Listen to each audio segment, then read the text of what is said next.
What's up, everybody? I'm your host, JP, and this is my co-host, Josh. Hey, everyone. And welcome back to another episode of the FilmBros podcast.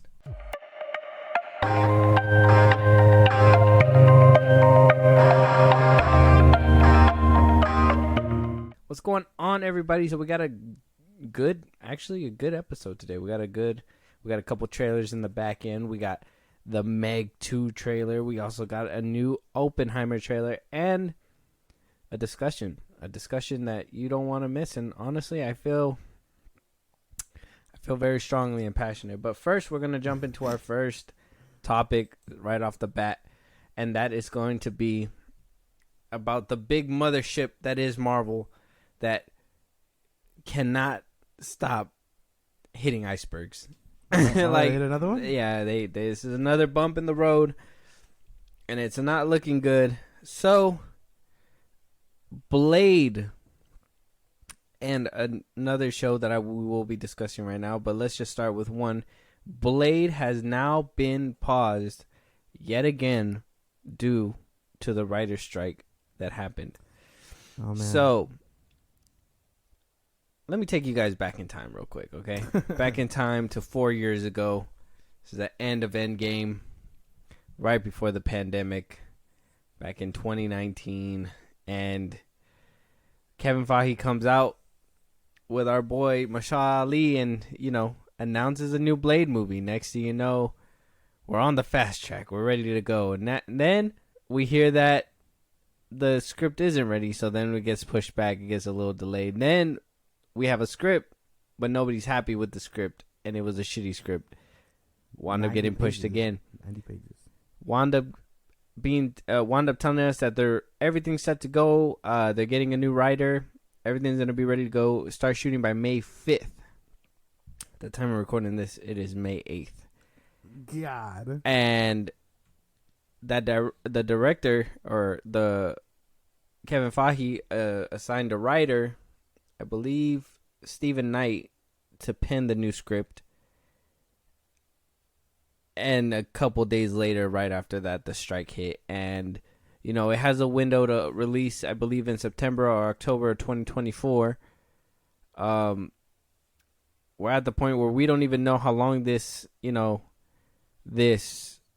strike is going to last. And on top of that, we were told that they had a lot in the chamber, that they had a stockpile of scripts, stockpile of everything ready to go. Not just Marvel, but like all kinds of different executives said that they had a lot of scripts. Are they hitting a dry spell already? Like, there was a few, like Blade should have been bagged, ready to go, already shooting. There's no reason for them to have paused yet again. I mean, I get the script, but they I don't know. Marvel seems to be in some muddy waters as of recently. Well, okay. Just to retrace the steps again, because we're at the point where it's at a standstill again. But before the 90 days and or the 90-page script and people weren't happy, Bob Iger announces that, hey, our quality isn't that good. We're gonna work on our quality over our quantity, right? So that was one of the first big things. That meant even by the end of Comic-Con, when they did announce that big ass slate and DC showed up with nothing but the Flash, or not even the Flash, Aquaman 2, and if anyone can remember that year of Comic-Con, they announced their slate. People are like, "Oh, we're getting good shows." Whatever, but then Bob Iger's like, we gotta slow our roll. We still want to pump all that out, but in good time. That already sets everything back, right? Not just Fantastic Four, but Blade. And even though Fantastic Four has been having a tough time, kind of getting off the ground too. Mm-hmm. So, quality over quantity. 90-page script. Not happy with that. The first director, dipped out. They had that writer, and now we're at the standstill because of the strike. This movie is gonna be one of the products of the strike. I feel it already. This is gonna be like Rise of the Cobra, like Transformers 2 type bad. I'm telling you, this isn't this isn't good. So you think Marvel is gonna go ahead and try to pump this movie out regardless? It'll pump it out. It'll just be a very bumpy ride. I don't expect any. Okay, because no shade to Rashad Ali. I'm sure he's a great actor, right? But an actor is only good as their script and their writing. So if the writing and stuff is shit, you can expect the movie to be bad. You know what I mean? Mm-hmm. And Blade just seems like it's gonna be a pile of shit, hopefully saved by his acting. And if he carries the movie on his back, then even better. But again, a story needs to be there first. Well, I'm hoping that we don't get a heaping pile of shit. I think with it being subject with all these things, it's gonna end up being that. Well, when it comes to Blade, the thing is that there's been too many standstills, right? Do you think that they might be in the, because this causes a ripple effect, right? Mm-hmm. This isn't gonna just be oh shit, like, production's at a standstill. No, they're now at risk of losing the crew, right? The designers, they're at risk of losing their star. Mm-hmm. They're at risk of losing other actors that are attached that maybe have more work that they have to do down the pipeline. That maybe that project has a script already and is good to go. And I don't think Marvel can afford to lose anybody like that, and especially Mahershala Ali, because like how you said, if this movie's gonna be made or like basically make or break anything, it's gonna be down to the wire, and it's gonna come down to Mahershala Ali on how his acting chops are when it comes to the material. So you always hope that it doesn't get to that point where it's basically one man carrying the film, and even then you can admire sometimes when the movie's bad and you're like. Kind of like with Fan Four Stick, where you're like, Michael B. Jordan tried to do what he, what he had. Mm-hmm. I just don't want that for this Blade movie. I love Blade, and hearing that this is gonna, this is gonna potentially hurt it, like, because this doesn't seem like just a regular thing, like, oh, the script's bad, go rewrite it. No, the person who's writing the script literally is out of the job right now and is refusing to want to do it. Unless they do the chat GTP route and just basically flip off everybody, then they're basically stuck. And there's really big consequences for being stuck at this point. Yeah, no, the MCU is it's in deep water. I know people are raving right now about Guardians, but I hear even that's not doing too hot in the box office. So, it doesn't look good for the future. Well, stop jumping the gun, man.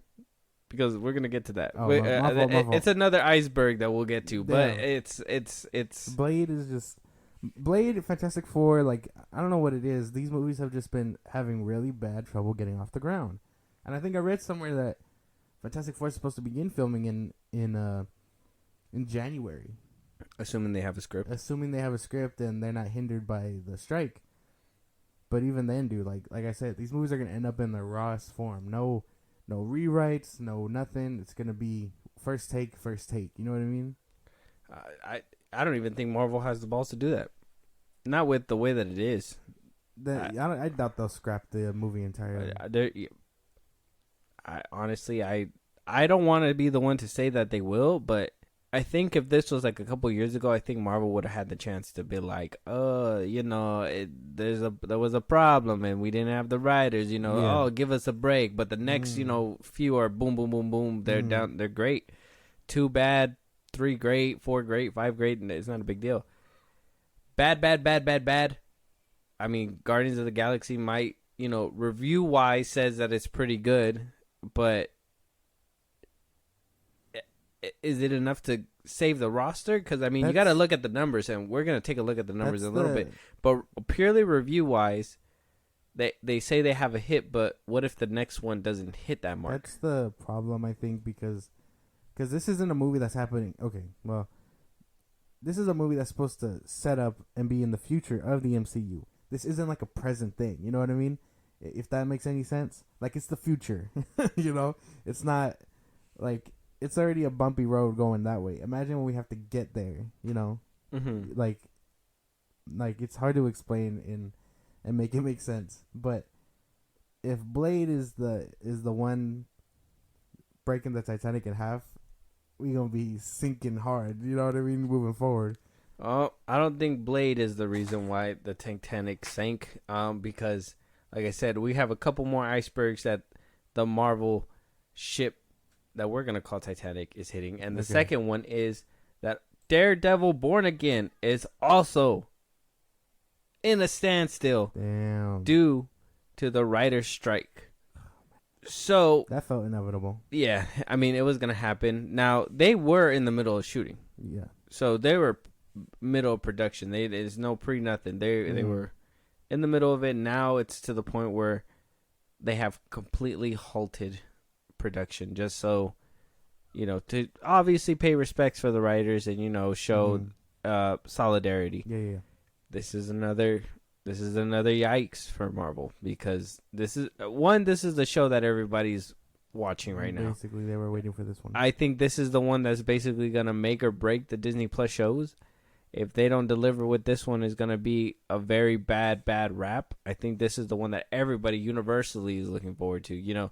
I know some people could say like WandaVision, who asked for that? Agatha, who asked for that? Echo, who asked for that? But Daredevil, everybody asked for it. Everybody wants this show. So if this show does not deliver, consequences. I was just about to say that. Damn. Yeah, no. Oh man, it's so hard to grasp the concept because of Marvel as a failing ship. Yeah, it's very hard to grasp. I mean that, but at the same time, like, because when the 07-08 one was happening, I don't remember that. I was too young to even talk about or know what the fuck a Writers Guild was, Yeah. But now that I'm seeing it, I'm like, damn, it really does affect Hollywood greatly. It's like a domino effect. Yeah. So, and Hollywood is one of those entities that like timing is everything. Mm-hmm. Everything that they do is down to a certain time. Actors got to be here from this time to this time. Mm-hmm. Then they got to go to the next set. Go to the directors. They got to be done with this movie by this time. You have until this deadline. Oh, we got to bump this out. Boom, boom, boom. Especially theater dates. Yeah, those are crucial. Those make or break a movie. Mm-hmm. You can tell when one's put in March versus one put in December. Not a lot of people have money in December because they go Christmas shopping. So March is obviously going to be your ticket. You know what I mean? So unless you're Avatar, in which case you make money regardless. James Cameron don't miss. What can I say? Yeah, no, it's crazy. It's crazy shit like that. Where you're just like, damn, how big was it? And to think about it, this is the Marvel side of things. Imagine DC side. James Gunn put in the script for Superman Legacy, right? And that's probably the only one right now that's going to be able to be green lit and move forward. I'm telling you, DC and Warner Brothers, they're so shady. That's why they haven't said shit. That's why we don't know nothing that's happening behind closed doors over there. You want to know why? I'll tell you why. Because they doing that shit anyways, bro. I doubt it. They're the only things that they can put into production. Okay, because you said Creature Commandos is already filming and stuff. That's already slated to move. Superman Legacy can't move without. Well, I mean, I'm sure it will move, but it really can't. Even if it does have a script. And then everything after that, after Superman Legacy, is in limbo. Because I don't even think James Mangold can't work on it either. On his Swamp Thing? Well, we already got confirmation that when Mangold's going to be putting out his Star Wars movie, and that's going to be to the very end.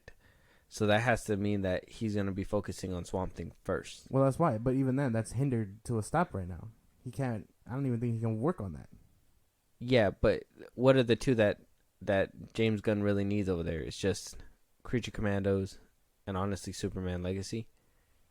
I mean, Waller and them can be put on a hiatus. That's fine. He doesn't really need those, but the one that he really needs is Superman. I think that's so funny because he's trying to set up his universe and then he's gonna be hindered right at the beginning. But I'm telling you, that's why I think he's writing it and doing all this stuff, and that's why he turned it in a week before or right before, because he knew. Come on, this was kind of seen a mile away once all the news started kicking up. Yeah, and so I'm sure he's doing what he can to the script. He's not supposed to be. I'm sure he's not supposed to be, but I'm sure he's doing it anyways. And I mean, as much as I like can say, you know, some things is very sleazy and you shouldn't do this and do that. I like right now he's, you know, like I said, between a rock and a hard place. Like he's, you know, he needs to produce the Superman movie and, you know, have it ready by 2025. And at the same time, he needs to show, you know, he has to show that he's with the Writers Guild and stuff because he's a member. So he needs to, you know, stand in solidarity. And so, I mean, your job, solidarity, credibility with the boss that you know what I mean? Like, I feel for the position that he's in because it's a very, and yes, a lot of people could be like, oh, well, don't feel bad for him. You know, he put himself in that position. Yeah, I get that. But I mean, at the same time, you got to have a little empathy for those things. That's a little too much for okay, because first time. It is his job, and to say he put himself there, that's not really fair. You know, because I mean, I give him a lot of shit, but no one really deserves to be hindered at the start of their thing. You know, as much as I don't like the concept. You know, I still feel for him to you know put his shit out. You know, but back to Daredevil. I know we went off a side tangent. Yeah, but back to Daredevil. Be very scared. Be very worried, my guys. This is not looking good. All your favorite projects are about to be either halted or canceled. Be very worried for the ship that is the MCU. 12 years now or so, right? 13? From the last time? Well, 10 years, and then it's been... I can't remember when they hit 10 years. It's probably been a good 13 years now. Yeah, so MCU. What's basically happening now with the strike as well is that, and this is what's kind of halting production right now with Daredevil and, you know, a lot of other productions is that, and we see Christopher Nolan was out there, and so was his brother Jonathan Nolan, you know, creating that picket line in front of Paramount and a bunch of other studios, and basically just stopping everybody from coming into work, which is crazy. And you know, obviously out of respect, nobody's crossing the picket line, and you know, whoever does, that's when it's going to become a problem. But I don't know, man. It seems like it's getting rocky out there, and like as much as because I was listening to other people in this space, like you know Grace Randolph, you know all these other people that talk about this stuff, and they were saying that that executives had a lot in the bag, you know, to shell out while you know the writers are on strike, but it doesn't look like that. It looks like a lot of stuff is becoming a problem. Even if that's the case, they can't move. No actor is gonna want to move. No, I mean, okay, well maybe makeup and people down on the lower chain will want to move, but if your actor doesn't want to move because of solidarity, you have shit. You basically have nothing. You know what I mean? Mm-hmm. Like you can't move without these key components, unless you really decide to. Unless the person you hired to act is more just like, what the fuck? I'm trying to get paid. Give me I'm here to do my job. What the fuck? Well, at that case, that's when you shun the guy, but blacklist him however you feel.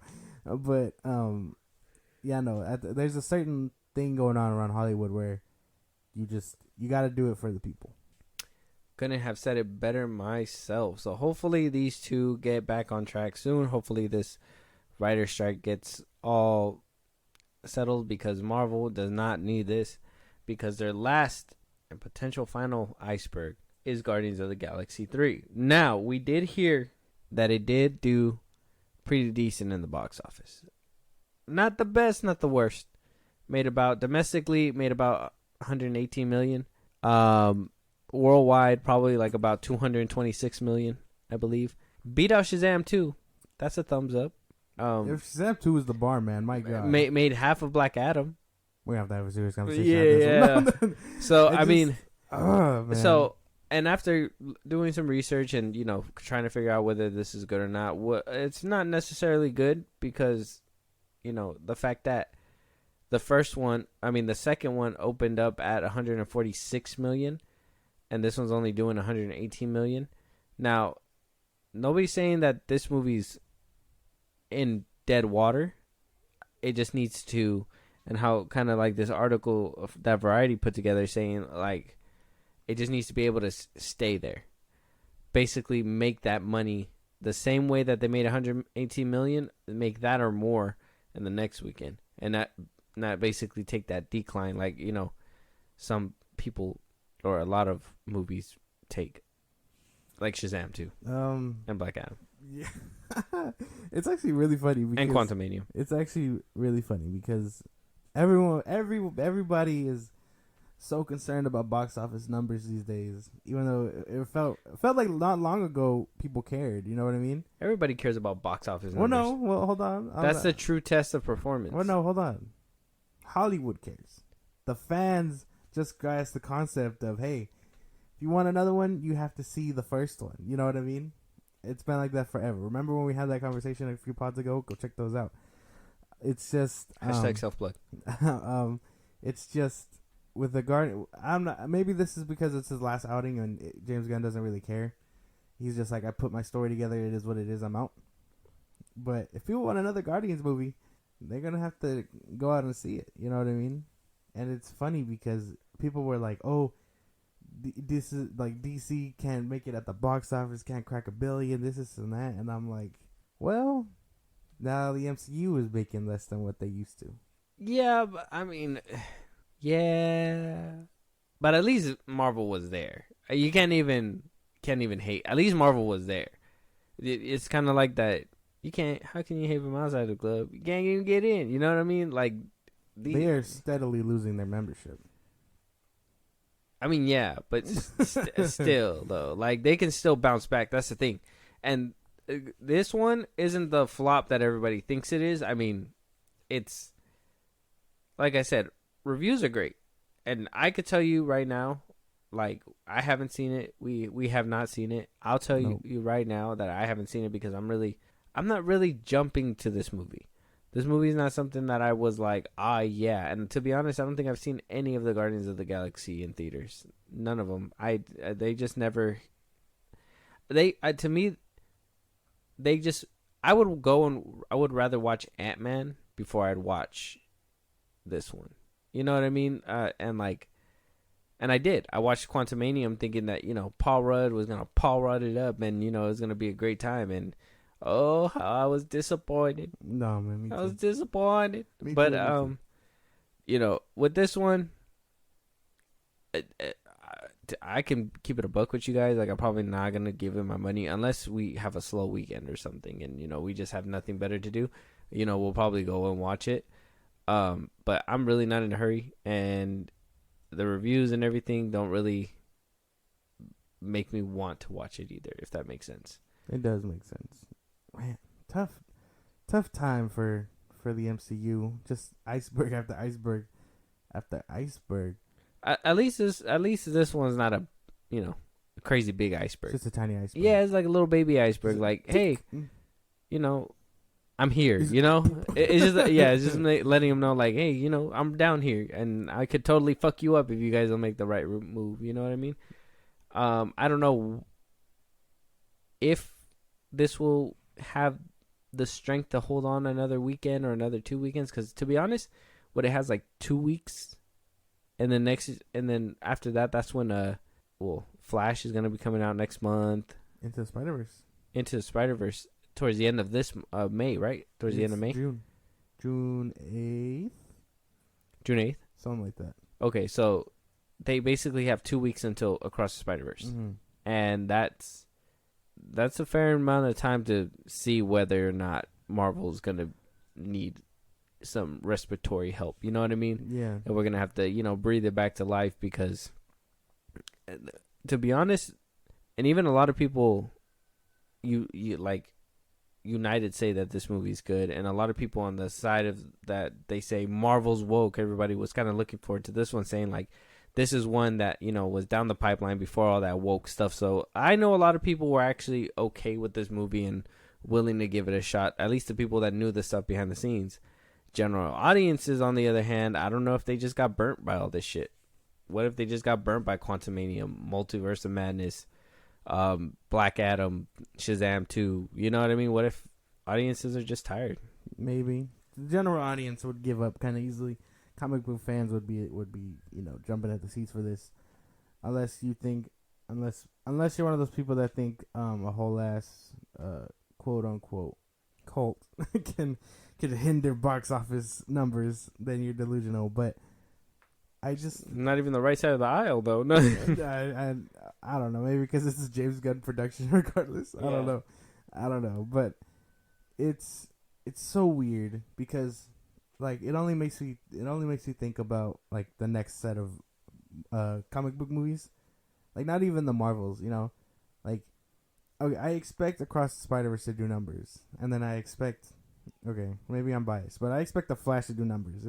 If people are raving about it as much as I see and hear, it might do good. I hear people are expecting good things out of Blue Beetle and whatever else, but like as these numbers show up and like you can see them start to dwindle out, you're just like, man, how much longer before the Marvel like superhero movies in general are declared fossils? Yeah, they're gonna make like the cowboy movies and disappear the westerns.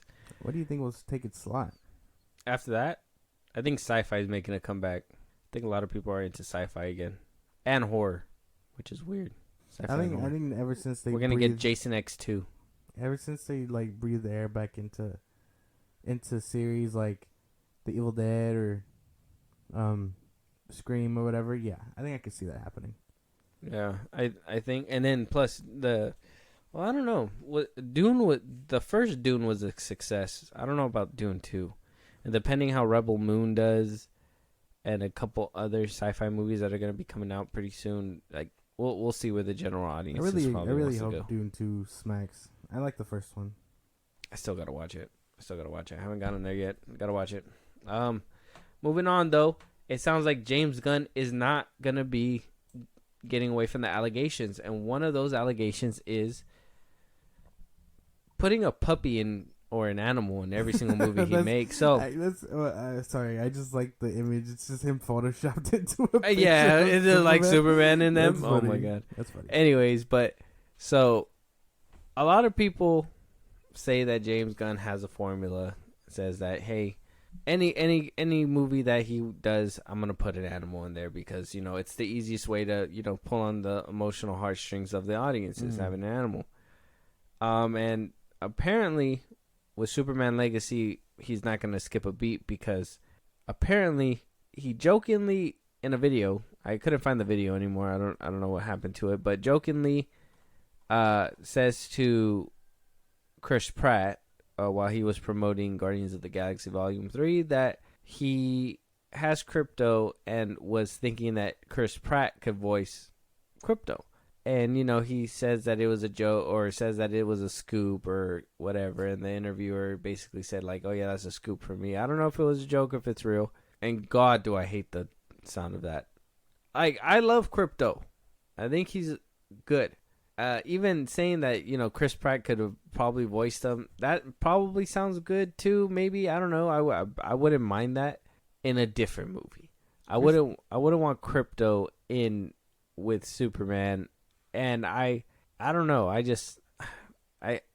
To me, it just screams, oh, I'm going to put the same formula into Superman Legacy. People are afraid of his formula. I am one of those people. It's not even like I'm just afraid of his formula simply because I know his movies, you know what I mean? And even though I'm not a big fan of him, I think it shows very well that that his animals. I'm sorry, this fucking. I'm not gonna cut this part out, but Jesus, if you guys could hear what I hear, it's so distracting. The hammering, the clinking. Yeah, homie's building like Thor's hammer out there. Jesus, he's building his house for real. Jeez, what I'm saying is that he has a clear formula of putting animals in his fucking movies, and my thing is that one, if he isn't joking, is Chris Pratt gonna be barking, or is Crypto gonna actually be talking? Because I have a problem with both of those. I don't want to hear Chris Pratt barking, and I don't want to see Crypto talk. 2, I hope he's not in it. And before I lose my train of thought again, because of the goddamn hammering. 3, I prefer Crypto be working with Superboy or his actual, like Superman's actual son. Which, if he's fast tracking it, he's probably trying to set up the Superman family also, since he is having Batman have Damian. if we do get a Superboy or whatever, and it's his dog, then cool. Because I don't expect Superman to carry around Crypto. Okay, so since you know a little bit more about comics, you probably see a vision of what he's probably trying to do. Yeah. Not me. I'm just like, this is stupid. Because, I mean, if you guys didn't know, there is a pattern. There's a Guardians of the Galaxy. Some people bring up Scooby-Doo, but, I mean, you can't really, that's kind of like, you're roped into that. You know what I mean? You're going to have the dog. Yeah. Maybe that's why it worked out so well. Who knows? Peacemaker, Eagly, Suicide Squad, Ratcatcher, and the Rat. You know what I mean? Like, there's a clear pattern. It worries me a little bit. Like I said, maybe I'm looking too deep into it. Maybe this is something not to worry about, or maybe not to sweat about. But I sweat about it. I sweat about it because I like DC. Okay, I feel like we haven't been getting good DC movies, and Superman being the first one out the gate, and me having a bar that's set with Man of Steel, scary. It was very scary because my bar is also Man of Steel. It's tough. Again, it's gonna have to wait. I really hope he was joking and we don't see Crypto, because it'd be kind of weird. I don't know. Like the idea sounds dope if it's how I envision it, but if not, and he decides to butcher Crypto, which I don't know how you butcher a superhero dog or a Kryptonian dog, Superman's dog. But if he figures it out, then holy shit. My man is a magician. He knows how to do everything. Like it's like Batman having Ace. You know what I mean? Like, you don't expect that anymore. You know, you expect Damian to have Titan more than Ace, which is, I mean, I know you don't know comics, but that's Damian's dog in the comics. It's like this big ass Greyhound. That's the dog that was in Super Pets. Wasn't that Ace? Wasn't that supposed to be Ace? Yeah. I didn't see that movie. You didn't watch Super Pets? No. You're not a real DC fan? I hear Dwayne played in that movie like 3 times. He played 4 characters. He played Superman. He played Crypto. Mm-hmm. No, John Krasinski played Superman, thank God. He played Crypto. He played Black Adam. And then he played the dog, Black Adam's dog. Black Adam's So, dog. yeah, 3 people, yeah. Oh, see? Well, damn. I didn't even know that. Yeah, he was just arguing with himself. It was very distracting. It sounds distracting. Yeah. Moving on, though. One thing that, I kind of wanted to look at with you was the MTV Movie and TV Awards. Now, this happened over the weekend. I don't have cable. So, I mean, I was keeping updates through obviously. I saw it on Twitter. I saw some winners on Twitter. Yeah. People were very upset about one winner. I'm sure. And that's why we're going to go down this list and basically see if the winners deserved it or if they did not. Very accurate. And we'll go ahead and we'll be the judge of this. And, whatever we say is obviously cemented. Exactly. You should obviously listen to us. I understand. Yeah. So moving on, here we go. We got best movie. So we got Avatar: Way of Water, Black Panther: Wakanda Forever, Nope, Elvis, Scream 7, Smile, and Top Gun Maverick. And the winner of best movie had went to Scream 7 for best movie. What? With Top Gun and Way of Water, bro? No. Bullshit. No, okay. Well, I like Scream 7 as much as the next guy. But it was not better than those. I would have to say Way of Water. Yeah, no. There's no fucking way. I know these are all fan votes, right? Yeah. This isn't like Oscars where it's like a whole it's not a group of board or bored anything. People. Yeah. Some people just don't like, not to shit on Scream, but that movie was not better. Yeah, you better watch your tone. That movie was not better jumped his than the mic. other two. That movie was not better than the other two. Yeah, dude. Thank you for saying it in the nicest way possible. I'm gonna be like, that shit was no. Okay, and out of this list, who would you have wanted to win? It would have been Way of Water, honestly. Over Maverick? Yeah. All right, good choice. I thought I was going to have to kick you out. I don't know. All right, best show. We got Stranger Things, The Last of Us, The White Lotus, Wednesday, Wolfpack, Yellowstone, and Yellow Jackets. 2 yellows. And the winner for best show was The Last of Us. Very accurate. Better than Stranger Things Season 4? Stranger Things Season 4 had its moments, but in the grand scheme of things, no. I wanted to watch Wolfpack. I haven't seen it. I would have to give it to The Last of Us because, Yeah. to be honest, that's probably the only thing on this list that I've actually gotten around to see. I want to see Yellow Jackets, but I heard season 2 is not that great, so I don't know yet. Best performance in a movie. We have Austin Butler in Elvis. We have Florence Pugh in Don't Worry, Darling. Mm-hmm. Keke Palmer in Nope. Mm-hmm. Michael B. Jordan in Creed 3. And Tom Cruise, Top Gun Maverick. And the winner was Top Gun Maverick, Tom Cruise. Very accurate. If it wasn't him, I would have given it to Michael B. Jordan. I was going to say I would have gave it to Michael B. Jordan over him. And Top Gun Maverick was a phenomenal movie, but I think acting-wise within the movie, I think Michael B. Jordan gave a better performance. Only because he really had to push himself, in my opinion. Maybe, yeah.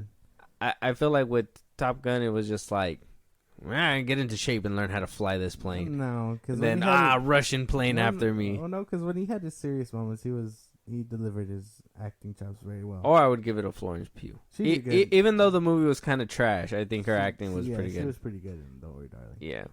One of those three. Let us know which one you would have wanted to win. Yeah. We'll see about that one. All right, best performance in a show. We have Audrey Plaza in The White Lotus, Christina Ricci in Yellow Jackets, Jenna Ortega, Wednesday, Riley Keough, Daisy Jones and the Six, Sadie Sink, Stranger Things, Selena Gomez, Only Murders in the Building. I only seen Only Murders in the Building, but the winner was Wednesday with Jenna Ortega. I could have probably called that. She's kind of been the hot ticket, so and it being a fan vote, I could have kind of almost sworn Jenna Ortega was going to take something. That's fair. If it wasn't her, it would have been Sadie Swink. Sadie Sink. Yeah, her. She did really good in season 4. I heard that she was like the highlight. Yeah, and she was really good. I heard she's really good in the Whale too. I gotta watch that one too. But yeah, Selena Gomez in Only Murders in the Building. I mean, she acts. It is what it is. She's good. She do be just doing her job. She be doing the do. Best hero. We got Diego Luna in Andor. Jenna Ortega, Wednesday. Paul Rudd, Ant-Man and the Wasp, Quantumanium, Pedro Pascal, The Last of Us, and Tom Cruise, Top Gun Maverick, and it was given to Pedro Pascal for The Last of Us. I would have probably gave it to Tom Cruise. I probably would have given that one to Tom Cruise. Not gonna lie. You would give it to Paul Rudd, huh? No. For Quantumanium. Hell no. I would have given it to Cassie. Andor. I would have given it to Andor. Cassie. Shut up. I would have given it to Andor. Andor? That's right. He's not even a hero. Yeah, he is. No, he's not. He's a reluctant hero. Yeah, he's not. That doesn't make him a hero. Yeah, it does. He's reluctant. Yeah, he's reluctantly being a hero. No, that doesn't count. Yeah, it does. That doesn't make you a hero. He doesn't want to be doing this hero That means shit. that you're just a half-ass helpful person. No. Like you're not even a full-on savior. No. Nah. I mean, if his interest didn't align to save this person, he wouldn't go out of his way. He would. Nah. I just think other people didn't see Andor to give him that W. He should have won that for him. Yeah, no. They wouldn't have. They slept on it. Pedro Pascal, I guess. It makes the most sense, I guess, on the list. And all the normies watch The Last of Us. Yeah, why would you say it like that? What? Normies. Because that's true. It's that's true. what they are. Yeah, you're right. Casuals. No, you're right. Goddamn. All right. So the best villain, we got Elizabeth Olsen, Doctor Strange in the Multiverse of Madness, Harry Styles, Don't Worry, Darling. He was a villain? Jamie Kimmel Bauer, Stranger Things, Megan, and the Bear, Cocaine Bear. The Bear was a villain in that one too. I think, considering everything, it probably might as well be. It's Elizabeth Olsen for Doctor Strange in the Multiverse of Madness, but it might as well have been her anyways. Oh yeah, that list wasn't very. Harry Styles. Strong. I didn't really. What the fuck? I mean, he did some fucked up shit, but they didn't really. I mean, he was just a reluctant hero. Okay. Wouldn't the villain be Chris Pratt's character? That's what I would have thought. Why would it be Chris Pine? Chris Pine. Yeah, whatever. Yeah, I would have thought so too. I don't know. That's weird. It's different. That doesn't make much sense. No, it's okay. It's just MTV. This was more of a fun one for me because I used to watch MTV a lot, and these awards used to be the shit. Well, okay. Well, I think Elizabeth Olsen. She just kind of If the list wasn't so shit, I'm sure I'd give it to someone else. But she does deserve it. I did like her in Multiverse of Madness. I really liked Megan too. Not gonna lie. I don't know if you've seen I've it. never seen it. No. Oh, that movie's actually really good. Yeah. Not gonna lie. I'll check it out. Best Kiss. Anna Torv and Philip Paradox infected The Last of Us. Oh, Really? They gave that a mention? Harry Styles and David Dawson, My Policeman. Madison Bailey, Rudy Pankow, Outer Banks, Riley Keough, Sam Claflin, Daisy Jones and the Six, Selena Gomez, and Carol Develine, Only Murders in the Building. Okay, so the Best Kiss went to Madison Bailey and Rudy Pankow for Outer Banks, but I would have totally gave it to Selena Gomez and Cara Delevingne. I've never seen any of these, so I couldn't even tell you. Only Murders in the Building? You never seen that? No, you gotta watch that show. It's really good. Well, I mean, you saw The Last of Us, and for that to even be nominated, that is not a real kiss, my guy. There's no way. That is not a. Did she enjoy it? Yeah, I don't think she did. That was not romantic in the slightest. Homie was just trying to spread faster. I mean, it just says best kiss, so I mean, it doesn't necessarily best romantic kiss. How is the best? That shit is gross. Who even nominated it? Who was like, damn, we need something. Fill in the box with this. they were like, any nominations for the best kiss? They flashed the light at that one kid. He's like, yeah, we remember that one scene in The Last of Us. Oh my god! Why do keep this guy around? Best comedic performance: Adam Sandler, Murder Mystery 2, Dylan O'Brien in Not Okay, Jennifer Coolidge in Shotgun Wedding, Keke Palmer in Nope, Quinta Brunson in Abbott Elementary, and the best comedic performance went to Adam Sandler in Murder Mystery 2. Haven't seen it yet. I haven't seen it. But if you guys haven't seen Not Okay and you guys haven't seen Dylan O'Brien's portrayal in there, sleeping, that boy is funny in that role. He is so. I'll have to check it out. I didn't even remember that movie until I seen it on this list. I watched it last year with Julie, and I swear the best times was when he was on screen. That shit was hilarious. Well, I'll have to check it out. But I've not seen any of these. But Keke Palmer in Nope, her character was trying to be funny. I didn't really laugh at any of her moments. Did she try too much or what? Like, it feels like, yeah, like she was, like, her jokes were a little too like she was trying hard. Like, they were trying hard. Not to shit on Jordan Peele and his writing and stuff, but her comedy just wasn't it. I get you. So, what the hell? I know you can't read it, but you're gonna laugh too. Okay, so breakthrough performance. First off, Bad Bunny in Bullet Train, Bella Ramsey in The Last of Us, okay, Emma Darcy in The House of the Dragon, mm-hmm. Joseph Quinn, Stranger Things, and Rachel Sennott in Bodies, Bodies, Bodies. And the winner was Joseph Quinn in Stranger Things. I'd give it a Bad Bunny. Bad Bunny, baby. Joseph Quinn. He was the bad guy. Oh, the villain. What? No. Was he not him? No. Am I tripping? Yeah, you're tripping. The bad guy was the one you listed earlier. The Stranger Things one. The best villain or whatever. I can't remember who that guy is. But, I mean, I guess I would have given it to Bad Bunny. No, he's Eddie. He's the one that people were, like, tripping out on Oh, the TikTok. bowl cut. No. Oh, no. Oh, he's the rocker dude. Yeah. In that season. Yeah, I haven't seen it, no. So I wouldn't know. He's the one that everyone on TikTok was kind of, like, fanboying over for a while. Mm. But, yeah, I would have given it to Bella Ramsey. Yeah. I don't know. Maybe. Sure. I haven't seen anything else, and sure, Bella Ramsey. I would have given it to her too, because I Bad Bunny did not do better than her. I can't even cap. Anyways, man, you know how much it pisses me off to see him in that movie. I did not remember his character until you brought him up. Well, I'm gonna bring him up again. So, best fight, we got Brad Pitt as Ladybug and Bad Bunny as the Wolf in Bullet Train. Courtney Cox versus Ghostface Scream 7. Jamie Campbell Bower Vecna versus Millie Bobby Brown 11. Stranger Things. Keanu Reeves versus everyone in John Wick 4. Have not seen that movie, but I want to know what that's about. Escape from Narcan 5. Andor. Oh, dog.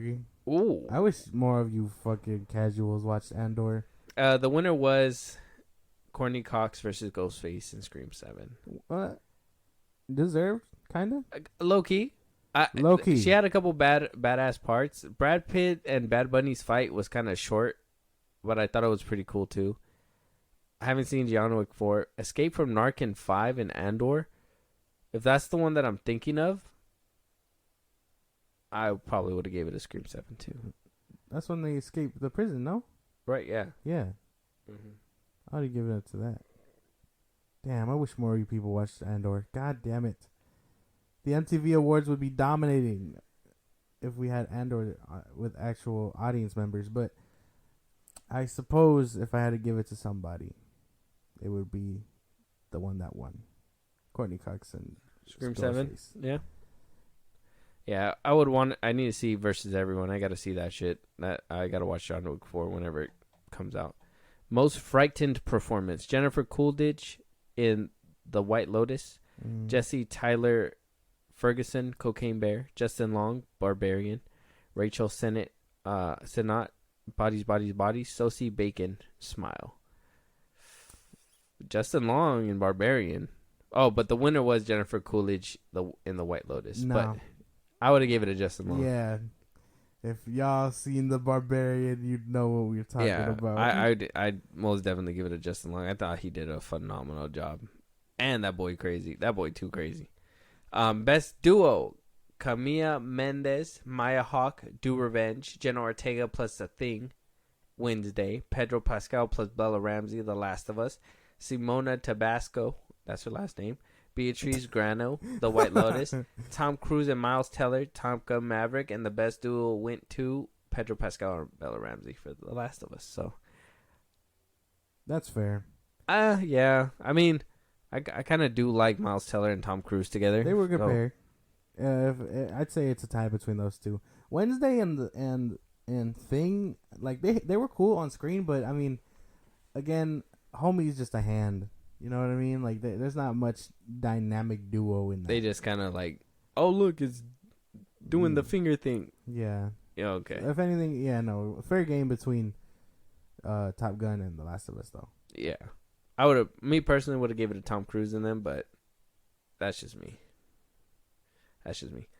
Best kick-ass cast. Ant-Man and the Wasp: Quantumanium, Black Panther: Wakanda Forever, Outer Banks, Stranger Things, or Teen Wolf the movie. And the winner was Stranger Things. Teen Wolf the movie was so out of place there. No, I'm sorry. They're like, no shade, but like, no one voting for this bullshit is gonna remember Teen Wolf. Yeah, the movie was kind of whack, bro. I'm not gonna lie. And honestly, why give it to Stranger Things? I would have thought Wakanda Forever. Yeah. Though I have my gripes about the movie, I can admit the cast was fucking rock solid in that fucking movie. The dude that played Namor, I thought he did really well. Stranger Things won? Yeah. No taste. All you motherfuckers voting, I swear. Yeah, the thing, this is people like Jesslyn's age and younger. Hey, man, shut up. Bunch of crazy people, bro. I'm telling you. It's crazy, though. Got to be like, what, 18 and younger, probably? Yeah. Maybe 20-year-olds, I would think. People who still watch MTV and have cable, what are you doing? No. What are you doing? Best song by Demi Lovato, Still Alive, Doja Cat, Vegas, and Elvis. Ooh, Lady Gaga, Hold My Hand, Top Gun Maverick. One Republic, I Ain't Worried, Top Gun Maverick. Rihanna, Lift Me Up, Black Panther, Wakanda Forever. Taylor Swift, Carolina, Where's the Crawdad Sing, winner. And Taylor Swift won? Yeah, she's the winner. Taylor Swift, Carolina, Where the Crawdads Sing. Long ass name. Yeah, I really don't know the rest of these songs, to be honest. Besides I Ain't Worried and Lift Me Up. And to be honest, Lift Me Up didn't do what the first song did with SZA and Kendrick did in the first one. So read them again. Demi Lovato, Still Alive, Scream 7. Yeah. Doja Cat, Vegas, Elvis. That one should have won. There you go. That was the one I was trying to think of. That song is good. Oh, yeah? Yeah. Haven't heard it either. Really? No. It's on the radio. Oh, God, you don't listen to the radio. But I think I have it in my playlist. Who still listens to the fucking radio, guy? Well, no. I mean, it pops Make up a playlist and listen to that. It pops up sometimes, and I'm just like, well, I like this song. But it's a pretty good song. I gotta listen to it. If you're telling me it's good, I gotta listen to it. Yeah. I'll believe you. Best docu-reality series: Jersey Shore Family Vacation, The Real Housewives of Beverly Hills, Family Reunion, Love and Hip Hop Edition, The Kardashians, Vanderpump Rules, and the winner was The Kardashians. Again, this has to be an age thing because there's no way people are still voting for the Jersey Shore or anything like that. How are the Kardashians still winning things? Why can't they just? They don't miss. They should be. They like. I don't know why people find this family so goddamn interesting. I really can care less about this list, so I'm not even gonna give my opinion. No. Fuck that. No. I mean, if I would give it to anybody, I'd give it to Jersey Shore, to be honest, because I know them. Well, yeah. I mean, I guess that's fair. Yeah. Best competition series: All Star Shore, Big Brother, RuPaul's Drag Race All Stars, The Challenge USA, and The Traders. And the winner was RuPaul's Drag Race All Stars. I don't know anything about that. Me neither. Moving on. Best host: Drew Barrymore, The Drew Barrymore Show, Joel Madden, Ink Master, Nick Cannon, The Masked Singer, RuPaul's Drag Race, Kelly Clarkson, The Kelly Clarkson Show. I give it to Nick Cannon only because he got 12 kids, but the winner was Drew Barrymore. I like Drew Barrymore. I like Drew Barrymore too. I like that. I see it. I don't watch her show, but I see. But she's in hot water, so I wouldn't have picked her. I don't even know what. Yeah, she's kind of hot right now. Okay, well I didn't know that. Yeah. I've only seen the clip of the Keanu Reeves, the one where she's like, "Oh, you got to be a lover or fight or whatever." Yeah. I seen it. He's like, "Well, we got to fight for your love" or something like that. He says some corny shit like that, and then he walks away, and I'm like, "Yeah, no, I've seen that. I like that." Okay, well, good for Moving you. on. Yeah, moving on. Best reality on-screen team. We don't know any of that. It's fine. We're skipping that one. Best music documentary: Halftime, Love Lizzo, Selena Gomez, My Mind and Me, Cheryl. The Day the Music Died, the story of Don McLean's American Pie. The winner was Selena Gomez, My Mind and Me. But I would have totally gave it to the guy at the very end, The Day the Music Died. Only because that sounds crazy. I got to listen to that. I don't even know what that's about. That sounds crazy. Selena Gomez probably deserved it, though. She had a very more upbeat name than that one. That one sounded sad. Oh, best musical moment. We haven't even seen any of their musical moments. Well, this is a long list. Yeah, we'll skip this one. We're Is good. there more? Yeah, that was the last one, but that's basically it. So, I don't know. What do you guys think? Are we hit miss? I don't know. Did you guys vote for this shit? This shit's crazy. I hope I wasn't that dumb when I was voting for shit back then. Probably, I probably voted for the coolest thing that I was like, that one scene makes that movie for me, and I would probably vote for that shit. Fun fact: I've only voted once in MTV stuff, and that was when like text messaging was becoming a thing, and they were like, "Oh, send this to this number at boom, boom, boom, boom, boom, boom, boom, boom," and I did that. I did it one time. That's cool. I don't think I've ever done it. No, you never like tried. No. I only wanted to see like if it like actually made a difference. Works, yeah, I fucking lost. so I was like, "Fuck, this is rigged," and never did it again. But moving on to the very end. Here we are to the last final two trailers, and I've been waiting for these all fucking day. So we got the first one, which is the Meg trailer. Mm-hmm. Okay, the Meg 2, called Meg 2 The Trench. And I'm hoping this is the one where they showed at CinemaCon where a shark is eating a dinosaur. So I'm excited. Let's jump into this. Yeah.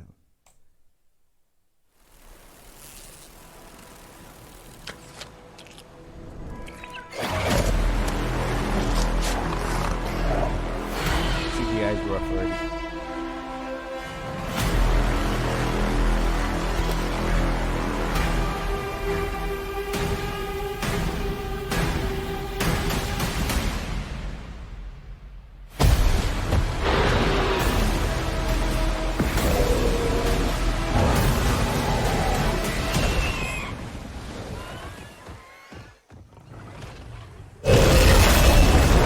Let's fucking go!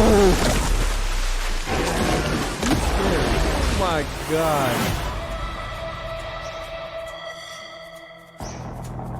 Jonas, we need your help.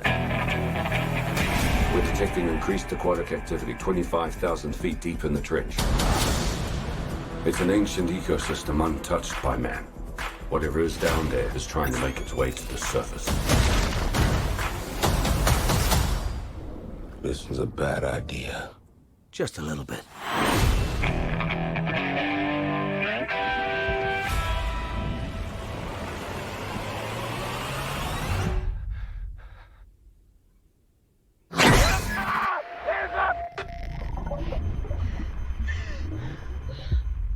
Jonas, we've got company. That's the biggest Meg I've ever seen. Biggest Meg anyone's ever seen. That's the apex predator. Everybody make it to the station! You can make it! Keep going! 3 massive Megs and who knows what else have escaped the breach. I just hope it goes better than last time.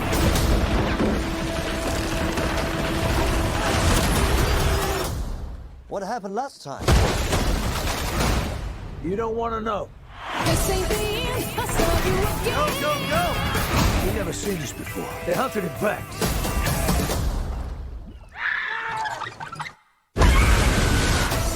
We can relax. This place, Meg-proof. I mean, Jonas was always afraid of this, but I was also thinking...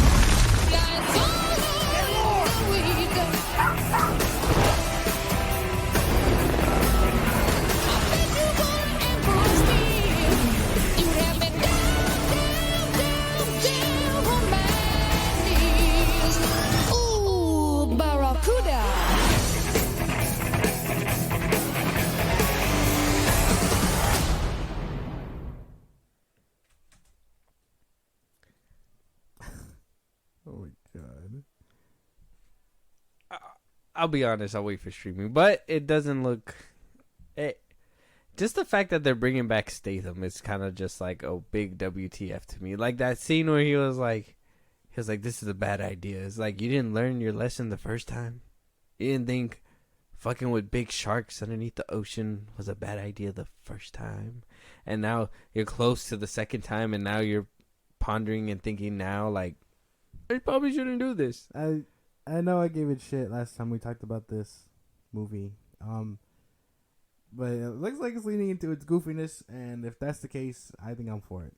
Yeah, if it's not gonna take itself seriously, I think I can go for the kills. I can vibe for that. Yeah, but the first one, I think was the problem, was that it took itself seriously, Yeah. and it's like you can hardly believe it. You know what I mean? And now that I see the concept, and I'm willing to take back what I said. This does look nice. Seeing that dinosaur eating the fucking dinosaur being ate was fucking sick. That's cool that it actually like it looked real like detailed, because like it scratched the shark and everything, and it was like bleeding and it was cut and everything. Yeah. So I was really waiting for that, and the fact that they showed it to us in the beginning of the trailer. Mother Nature is a scary thing. Yeah, man, that's crazy. There's always a bigger fish. Yeah. Did I beat steal me it? to Did I fucking steal Yeah, it from you? yeah, Good man. shit. Moving on though, we're gonna go ahead and get to our last trailer, and that is Oppenheimer. Wound up getting a brand new trailer. I've been waiting forever, and this is a 3-minute trailer, guys. So if you guys haven't seen it, go watch it. Damn, 3 minutes? Yeah, go watch it on YouTube. Here we go.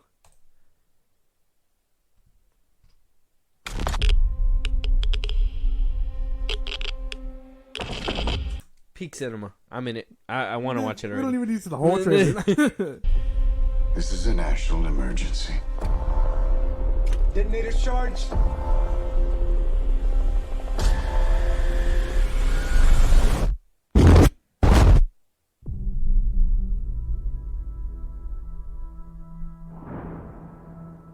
We're in a race against the Nazis. And I know what it means if the Nazis have a bomb. We have a 12-month head start. 18. How could you possibly know that? We've got one hope. All America's industrial might and scientific innovation connected here.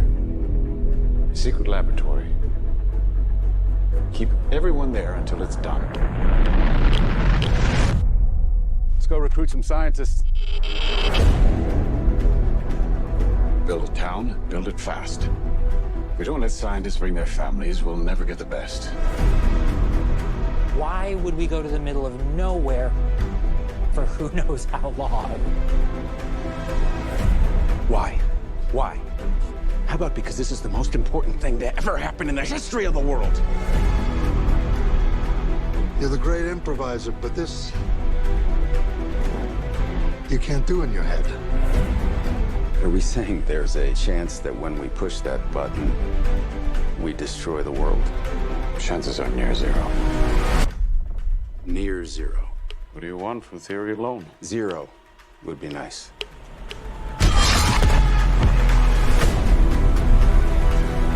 This is a matter of life and death. But I can perform this miracle. World War II would be over. Our boys would come home. That's happening, isn't it? The world will remember this day. Our work here will ensure a peace mankind has never seen.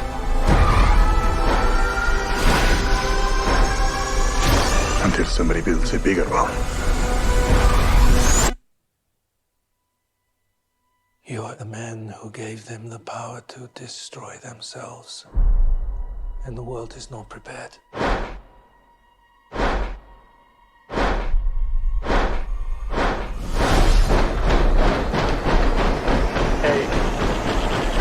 7, 6, 5, 4, 3. Truman needs to know what's next. 2. What's next? 1.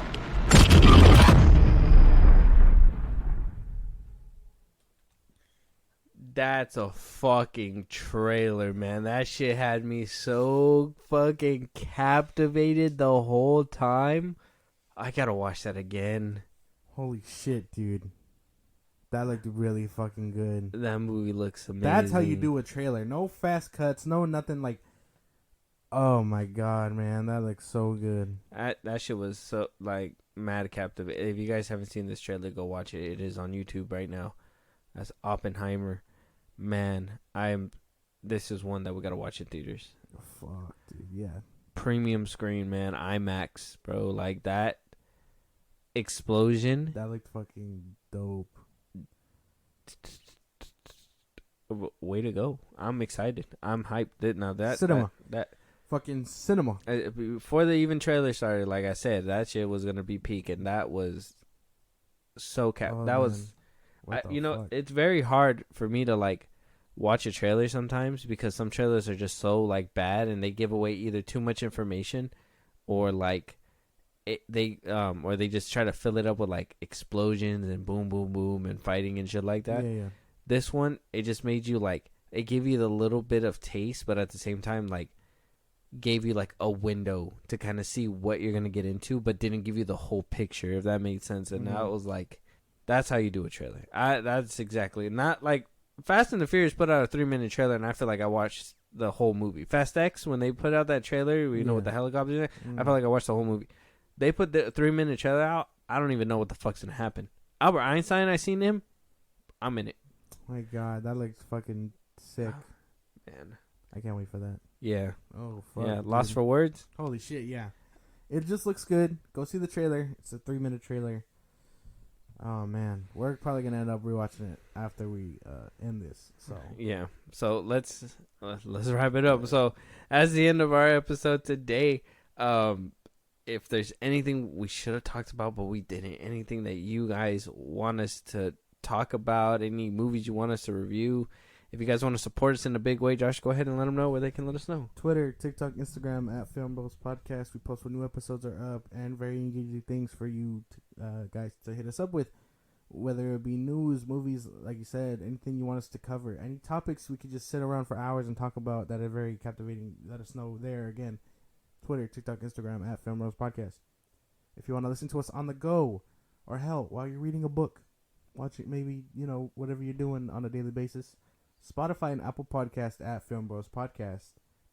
If you want to support us, Buzzsprout, we do, all our links are in our bios. Again, on the platforms I mentioned, Twitter, TikTok, and Instagram. And then after you've done all that, follow our YouTube at FilmBros Podcast. And with that being said, we'll talk to you guys on the next one. Talk to you guys later.